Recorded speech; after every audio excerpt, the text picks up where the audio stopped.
اعوذ باللہ من الشیطان الرجیم بسم اللہ الرحمن الرحیم الحمدللہ رب العالمین الصلاۃ والسلام علیک یا خاتم النبیین رب اشرح لی صدری ویسر لی امری واحلل عقدۃ من لسانی یفقہوا قولی۔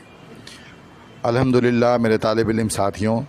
آج میں اور آپ اللہ کی رحمت سے ایک دفعہ پھر سورہ انفال کی آیت نمبر 38 سے لے کر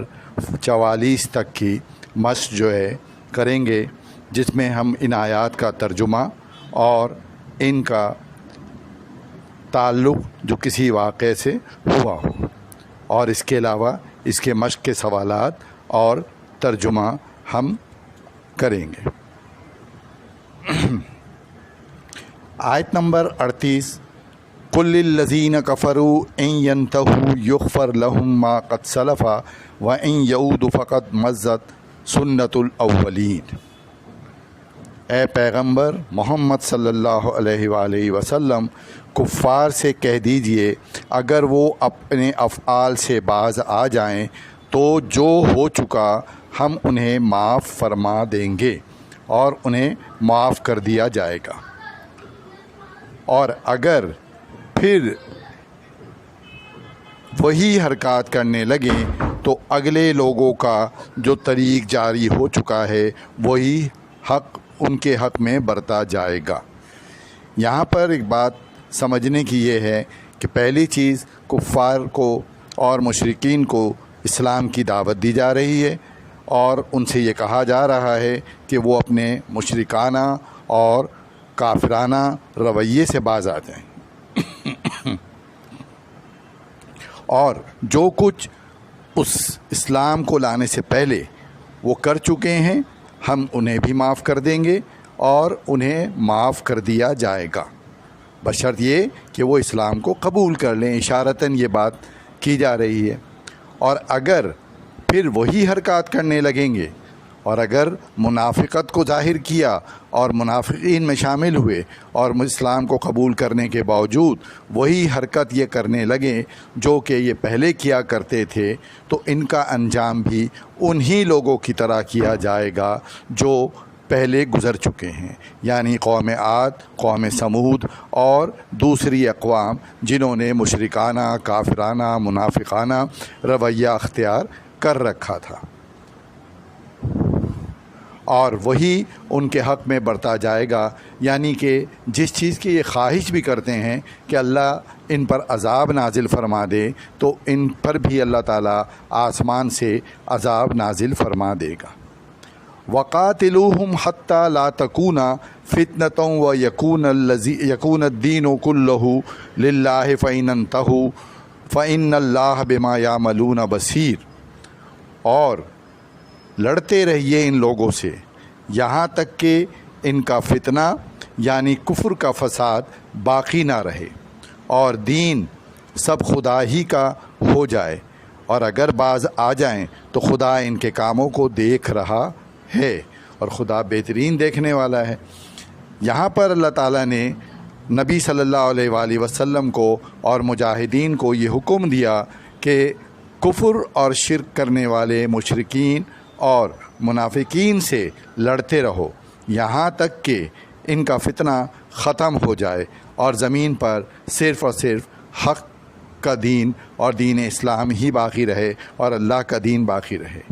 اور اگر یہ اس دوران باز آ جائیں تو خدا ان کے کاموں کو دیکھ رہا ہے۔ وَإِن تَوَلَّوْا فَاعْلَمُوا أَنَّ اللَّهَ مَوْلَاكُمْ نِعْمَ الْمَوْلَىٰ وَنِعْمَ النَّصِيرُ۔ یہاں پر اللہ تعالیٰ نے کہ اگر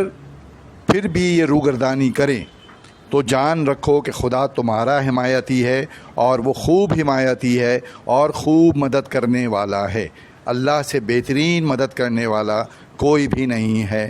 اور اللہ سے بہترین حمایتی کوئی بھی نہیں، لیکن اللہ تعالیٰ ہمیشہ حق والوں کا ہی ساتھ دیتے ہیں، اور اللہ تعالیٰ نے یہاں پر بھی مسلمانوں کو اور نبی صلی اللہ علیہ وآلہ وسلم کو یہ نوید سنائی کہ اگر وہ روگردانی کریں گے، اگر وہ اپنی مشرکانہ، منافقانہ اور کافرانہ رویے سے باز نہیں آئے تو جان رکھو کہ خدا تو تمہارا حمایتی ہے، اور اللہ کی حمایت اور اللہ ہی کی مدد سب سے بہترین مدد ہے۔ وَاعْلَمُوا أَنَّمَا غَنِمْتُم مِّن شَيْءٍ فَأَنَّ لِلَّهِ خُمْسَهُ وَلِلرَّسُولِ وَلِذِي الْقُرْبَى وَالْيَتَامَى وَالْمَسَاكِينِ وَابْنِ السَّبِيلِ إِن كُنتُمْ آمَنْتُم بِاللَّهِ وَمَا أَنزَلْنَا عَلَىٰ عَبْدِنَا يَوْمَ الْفُرْقَانِ يَوْمَ الْتَقَى الْجَمْعَانِ وَاللَّهُ عَلَىٰ كُلِّ شَيْءٍ قَدِيرٌ۔ یہاں پر ایک لفظ استعمال ہوا یوم الفرقان۔ یوم الفرقان سے مراد ایک ایسا دن جو حق اور باطل کو الگ الگ کر دے، اور یقیناً یہ مسلمان اور کفار کے درمیان پہلی جنگ جو کہ سن 2 ہجری میں 17 رمضان المبارک کو بدر کے مقام پر لڑی گئی، اور اسے ہی یوم الفرقان کے نام سے اللہ تعالیٰ نے کہا۔ اس آیت میں اللہ تعالیٰ نے مال غنیمت کے بارے میں، یعنی کہ وہ مال جو دشمنوں سے، کفار سے لڑائی کے بعد جب وہ میدان جنگ میں شکست کھا جائیں اور میدان چھوڑ کر بھاگ جاتے ہیں، تو جو کفار کا مال اور مال حرب اور جنگ کا سامان مسلمانوں کے ہاتھ لگتا ہے، اس کے بارے میں فرما رہے ہیں کہ اور جان رکھو کہ جو چیز تم کفار سے حاصل کرو، اس میں سے 5واں حصہ خدا کا اور اس کے رسول کا اور اہل قرابت کا اور یتیموں کا اور محتاجوں کا اور مسافروں کا ہے۔ اگر تم خدا پر اور اس کی نصرت پر ایمان رکھتے ہو۔ اللہ ہی کی نصرت بے شک بہت بڑی نصرت اور بہت بڑی فتح ہے۔ جو حق اور باطل ہیں فرق کرنے کے دن، یعنی جنگ بدر میں جس دن دونوں فوجوں میں مٹ بھیڑ ہو گئی، اپنے بندے محمد صلی اللہ علیہ وآلہ وسلم پر جو نصرت نازل فرمائی، جو فتح نازل فرمائی، اور خدا ہر چیز پر قادر ہے۔ اس آیت میں مال غنیمت کی تقسیم کا طریقہ کار بتا دیا گیا کہ وہ مال جو کفار مسلمانوں سے جنگ کے دوران لڑنے کے بعد، شکست کے بعد میدان جنگ میں چھوڑ کر چلے جائیں، وہ مال غنیمت، اس کا 5واں حصہ اللہ اور اس کے رسول، اور اللہ اور اس کے رسول، اس کے علاوہ اہل قرابت اور یتیموں کا اور محتاجوں کا ہے۔ یعنی اللہ تعالیٰ بطور اموال غنیمت میں جو کچھ تمہیں عطا کرے وہ اللہ اور اس کے رسول اور ان کے قریبی رشتہ داروں کا حق ہے، نیز عام مسلمانوں اور مسافروں کا حق ہے، اور اس میں اسلامی حکومت جس طرح چاہے تصرف کر سکتی ہے۔ بہرحال یہ غیر مسلموں کا حق نہیں بنتا۔ اس سورہ مبارک میں انفال اور غنائم کا ذکر کیا گیا ہے، اور ایک اور چیز، ایک اموال غنیمت جو ہم ان صورت میں بار بار تذکرہ آ رہا ہے اور ہم پڑھ رہے ہیں، اور دوسرا ایک اموال فے ہوتا ہے، جو کہ جب کفار مسلمان ریاست سے چھوڑ کر اپنے املاک وغیرہ کو کہیں اور جا بسیں، تو وہ جو قبضے میں آتی ہیں اموال اور جائیدادیں اور املاک، جیسے کہ یہودی آبادی مدینہ منورہ میں بنو نذیر، بنو قینقاع اور بنو قریظہ، یہ تینوں جو قبیلے تھے، انہوں نے جب مسلمان مدینہ میں آباد ہوئے تو یہ مدینہ سے نکل کر خیبر میں جا بسے اور وہاں مدینہ چھوڑ کر چلے گئے تھے اور خیبر میں جا کر آباد ہو گئے۔ اب ان کی جتنی بھی املاک تھیں وہ ساری کی ساری مسلمانوں کے پاس آ گئیں۔ یہ ان کے اموال فے کہا جاتا ہے، اور اس اموال فے جو ہے یہ اسلامی ریاست اور مسلمانوں کا حق ہوتی ہے۔ تو یہاں پر ایک چیز ہمیں واضح ہوئی کہ اموال فے کیا ہوتا ہے، اور دوسری چیز ہماری طرف یہ آئی کہ مال غنیمت کیا ہوتا ہے۔ مال غنیمت کا تقسیم کا طریقہ اللہ تعالیٰ نے بیان فرما دیا، اور سورہ حشر میں اموال فے کا پورا جو ہے تفسیر آئے گا۔ اس کے بعد جب ہم آیت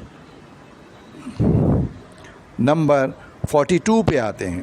تو اذ انتم بالعدوۃ الدنیا وہم بالعدوۃ القصوی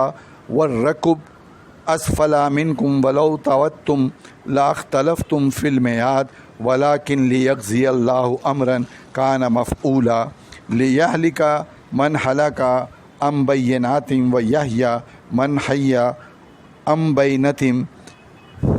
وان اللہ لسمیع علیم۔ جس وقت تم مدینے کے قریب کے ناکے پر تھے اور کافر بعید کے ناکے پر تھے، یعنی کہ جب مدینہ بدر سے قریب تھا اور دوسری طرف کفار مکہ جو قافلے کی صورت میں آ رہے تھے وہ بدر سے دور تھے، اور قافلہ تم سے نیچے اتر گیا تھا، اور اگر تم جنگ کے لیے آپس میں قرارداد کر لیتے تو وقت معین پر جمع ہونے میں تقدیم اور تاریخ ہو جاتی، یعنی کہ اگر تم مشوروں میں اور اس میں لگ جاتے تو یقیناً تم دیر سے وہاں پہنچتے، لیکن خدا کو منظور تھا جو کام ہو کر رہنے والا تھا اس کو ہی کر ڈالے، تاکہ جو مرے بصیرت پر یعنی یقین کے ساتھ اور یقین جان کر اور ایمان کے ساتھ، اور جو جیتا رہے وہ بھی بصیرت پر یعنی حق پہچان کر جیتا رہے۔ یعنی مسلمانوں کے لیے اللہ تعالیٰ نے ایک فیصلہ کر لیا کہ آج 313 مسلمان جب 1000 کفار کے مقابلے میں جنگ لڑیں گے تو اس کے بعد جو مسلمان غازی ہوں گے اور جنگ میں بچ جائیں گے تو وہ بقیہ زندگی جو ہے بصیرت کے ساتھ ایمان کے ساتھ گزاریں، اور جو شہید ہو جائیں وہ بصیرت اور ایمان پر شہید ہو جائیں۔ اور کچھ شک نہیں کہ خدا سنتا اور جانتا ہے۔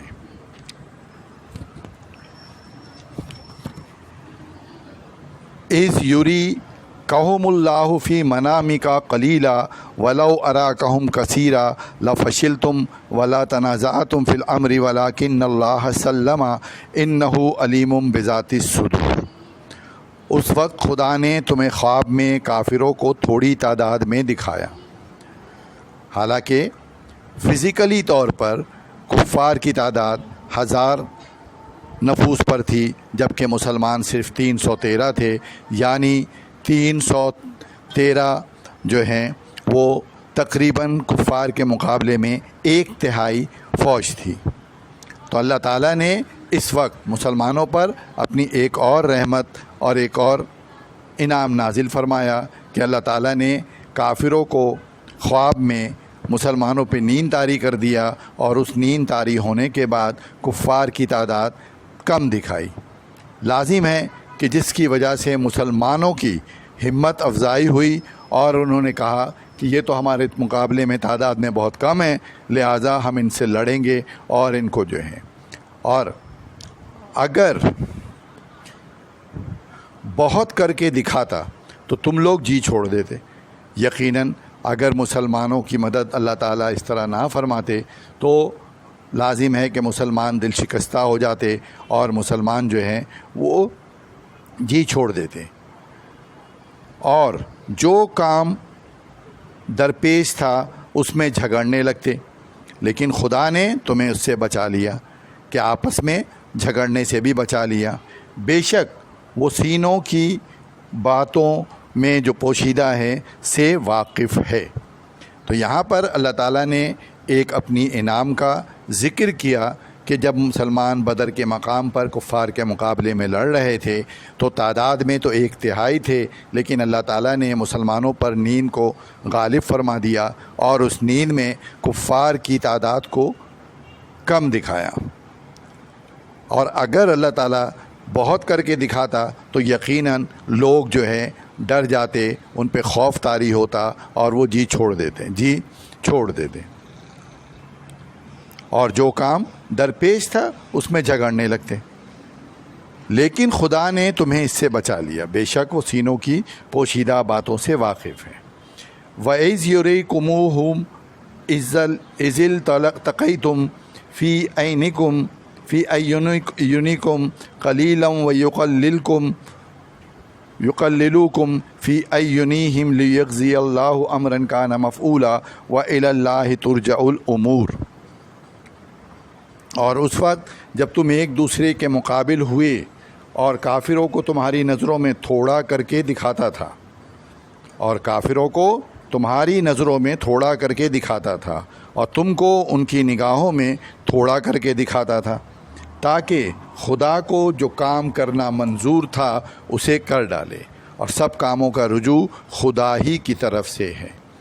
یہاں پر یہ چیز اللہ تعالیٰ بیان کر رہے ہیں کہ جس وقت میدان جنگ میں مسلمان اور کفار باہم مڈ بھیڑ کر رہے تھے، تو اس دوران میں اللہ تعالیٰ مسلمانوں کو کفار کی تعداد کم کر کے دکھا رہا تھا، اور دوسری طرف جو ہے کفار کو بھی اللہ تعالیٰ مسلمانوں کی تعداد کم کر کے دکھا رہا تھا۔ لیکن اسی دوران میں وہاں پر فرشتوں کا بھی نزول ہو رہا تھا، اور جس طرح کے شروع کے آیات میں ہم نے پڑھا، 1000 فرشتوں کو یہ حکم دیا گیا کہ آج کفار کو ایک ایک کر کے ان کے گردن اڑا دو، ان کے پیٹھوں پہ مارو اور ان کو ختم کر ڈالو۔ اور وہ فرشتے جو ہیں وہ کفار کو نظر آ رہے تھے، اور جس تیزی کے ساتھ وہ فرشتے آتے تھے اور آنے کے بعد ان پر وار کرتے تھے، وہ اس سے بہت زیادہ ڈر گئے اور خوف زدہ ہو گئے تھے۔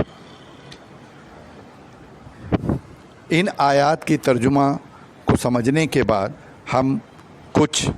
الفاظ اور تراکیب جو ہیں استعمال ہوئی ہیں۔ مزت، گزر چکی، یوم الفرقان، فیصلے کا دن، العدوۃ الدنیا، وادی کی اس جانب اور کنارے، العدوۃ القصویٰ، اس جانب اس کنارے، الرکب، قافلہ، لفشلتم، تم ضرور ہمت ہار جاتے اور دل شکستہ ہو جاتے۔ یقللو، کم کر کے دکھاتا ہے، تھوڑا کر کے دکھایا اللہ تعالیٰ نے۔ تو یہ مختلف الفاظ جو ان آیات میں استعمال ہوئے ان کے معنی تھے۔ اور اگر ہم سوال کی طرف آتے ہیں تو اس سبق میں مال غنیمت کی تقسیم کے بارے میں کیا حکم دیا گیا، تو جب ہم نے آیت نمبر 38 اور 39 کے بعد 40 نمبر آیت کی تلاوت کی، تو اس آیت میں اللہ تعالیٰ نے اس کی تقسیم کا طریقہ بیان فرما دیا کہ جان رکھو کہ مال غنیمت کا 5واں حصہ اللہ اور اس کے رسول اور قرابت دار اور یتیم اور مساکین اور مسافروں کا ہے۔ دوسرا سوال، اللہ تعالیٰ نے غزوہ بدر میں مسلمانوں کی کامیابی کے لیے کس کس خصوصی انعام اور احسان کا ذکر فرمایا؟ تو ان آیات میں اللہ تعالیٰ نے ایک ذکر تو نیند کا فرمایا جو اللہ تعالیٰ کی طرف سے مسلمانوں پہ طاری ہو گئی، اور اللہ تعالیٰ نے خواب میں مسلمانوں کو کفار کی تعداد کم کر کے دکھایا۔ اس خصوصی انعام کا اور احسان کا ذکر آیا ہے۔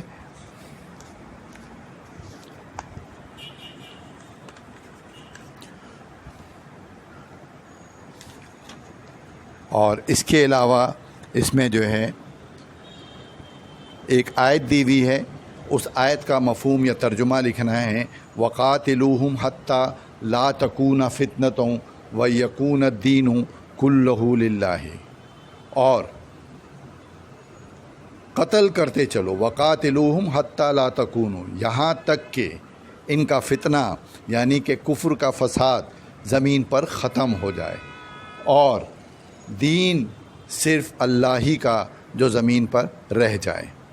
تو یہ آیت کا ترجمہ، اور یہ آپ کے پاس جو ہے تو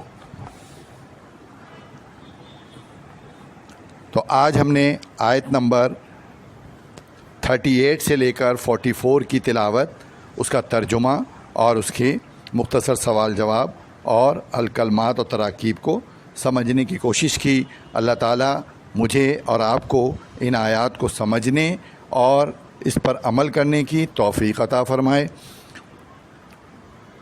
اس سورہ انفال کی شروع کے 3 جو ہم نے پروگرام تھے وہ واٹس ایپ پہ آڈیو میسیج پر ہم نے کیا تھا اور وائس میسیج پر جو ہے یہ کیا تھا۔ اسے جیسے ہی مجھے موقع ملے گا تو ان کو بھی میں جو ہے اسی طرح ویڈیو پہ آپ کو بنا کر دکھاؤں گا اور انشاءاللہ اس کو سمجھنے میں اور آسانی ہو جائے گی۔ تو اللہ تعالیٰ مجھے اور آپ کو ایمان کی سلامتی عطا فرمائے، صحت اور عافیت عطا فرمائے۔ وآخر دعوانا ان الحمد للہ رب العالمین۔ سبحان ربک رب العزت عما یصفون وسلام علی المرسلین والحمد للہ رب العالمین۔